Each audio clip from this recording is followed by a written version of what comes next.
Je m'appelle Mathias Rousseau, j'ai 37 ans, je suis technicien de maintenance au sein de la société AQMO à Blanquefort. Mon père était électricien en bâtiment, il avait sa société. J'ai pas mal travaillé pendant mon adolescence avec lui pendant l'été.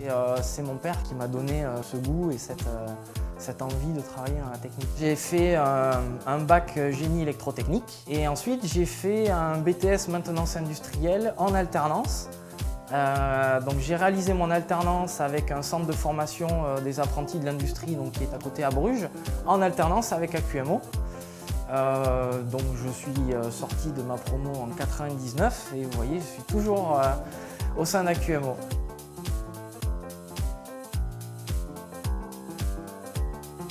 La maintenance, ça consiste en fait à organiser à des dates régulières et programmer le remplacement de certaines pièces sur des machines parce qu'on a estimé qu'elles s'usaient sur un certain cycle de vie et donc on va les remplacer avant la fin de ce cycle de vie. Ça passe aussi par du dépannage. On vient, on fait le diagnostic, on essaye de comprendre quelle est la partie opérative de la machine qui est en panne et de la réparer pour remettre la machine en service. AQMO travaille en grande majorité pour des sous-traitants aéronautiques et spatiales.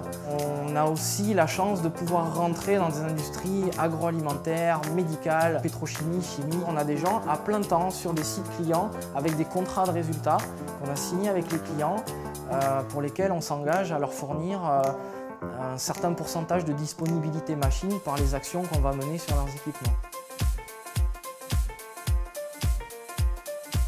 La maintenance, pour moi, c'est de la médecine industrielle, sauf que le patient, il ne vous dit pas où est-ce qu'il a mal. En complément de la maintenance traditionnelle, nous avons décidé de développer la maintenance prévisionnelle.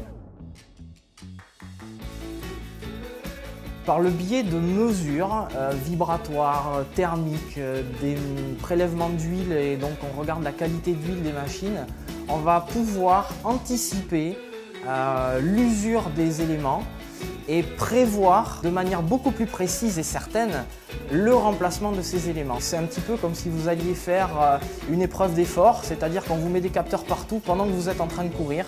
Et nous c'est pareil, on va voir la machine pendant qu'elle est en train de produire. On essaye de voir comment elle se comporte justement pendant qu'elle est utilisée à pleine puissance.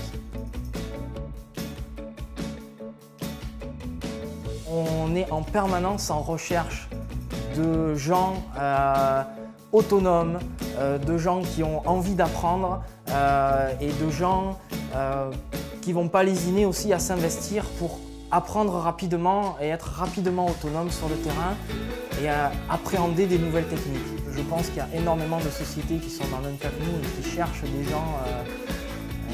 La seule chose, c'est qu'il faut qu'ils franchissent le pas, qu'ils n'aient pas peur. La clé de la réussite, c'est vraiment il faut que les sociétés aient un processus d'accueil et de formation sur quand même un temps relativement long.